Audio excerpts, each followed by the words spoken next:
Hi, this is Susan, and this is my video on the importance of play. This video is specifically regarding the videos. In terms of the questions that were asked regarding remedies for being too serious or increasing the play aspects and joy in our lives, while the videos discussed at great length the importance of play, I felt like they didn't deal directly or explain directly about how to increase play in the lives of adults. I will say that a play manifesto suggested that the facilitator of meetings in a workplace incorporate playfulness into meetings. One example was wearing this silly full body covering during meetings that's taken off at the end of a meeting and only worn at meetings. And to me, that was about incorporating playfulness, which is kind of a state of being in some ways more than actual play, although they're totally related. Similarly, play is more than just fun gave an example of incorporating playfulness into a college course.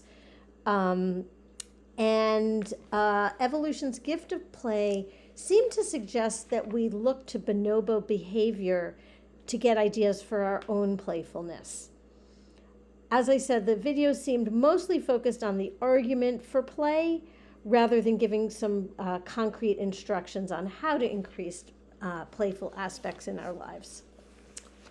The biggest hint, as I said, that I saw in this was the idea of playfulness, which is kind of an attitude or behavior or a way of being in life. And then to incorporate that way of being into all relationships that we have, work relationships, social relationships, our family and our friends. I would argue political relationships when we're organizing or doing politics, romantic relationships, to incorporate a sense of playfulness. Clearly, we can't always be playful, but I feel like thinking about this informs me and informs my thoughts on how to be in the world.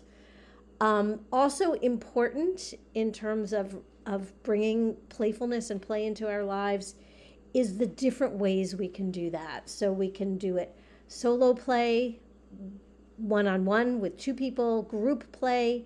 It can be physical, it can be mental, it can be emotional. Play exists in sports, in music, in art, in theater. One of the elements that really inspired me, or that I really took note of in the videos, was I think it was in the bonobo video right towards the end, that they said that in times when it seems least appropriate to play may be the most important time to play.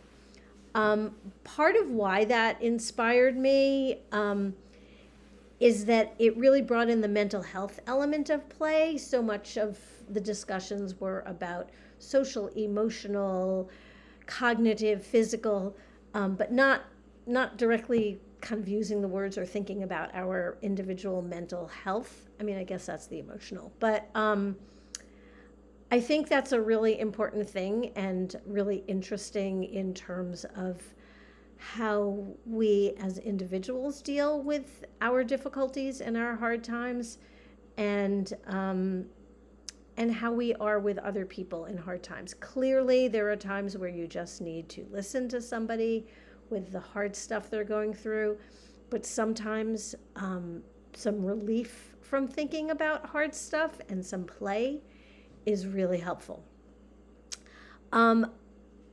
A small step that I could take in my life, and is actually a step that I've been taking now for a number of years. I didn't necessarily think of it as a step in this way, but it is what it's definitely a way. It's something that's brought play into my life, and that is that I do comedy improv. I started taking classes over 7 years ago at Happier Valley Comedy, which is located in Hadley. And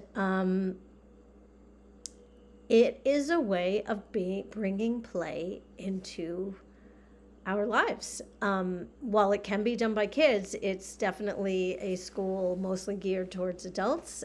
And it is very playful and very fun. And it has brought so much joy to me.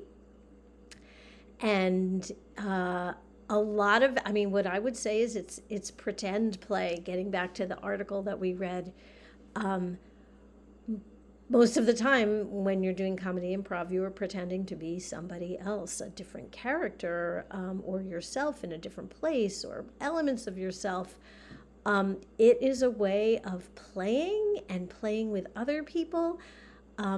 It's kind of pretend play for adults. I mean, I realize all theater is that way, but there's something about comedy improv and about the spontaneity of it that is just so, so joyful. So I am very glad that I found my way to it. Thinking about play in this class has helped me think about the aspects of comedy improv that really embody that, and the change that it's made for me in my life, and how much I hope to continue doing it. Thanks.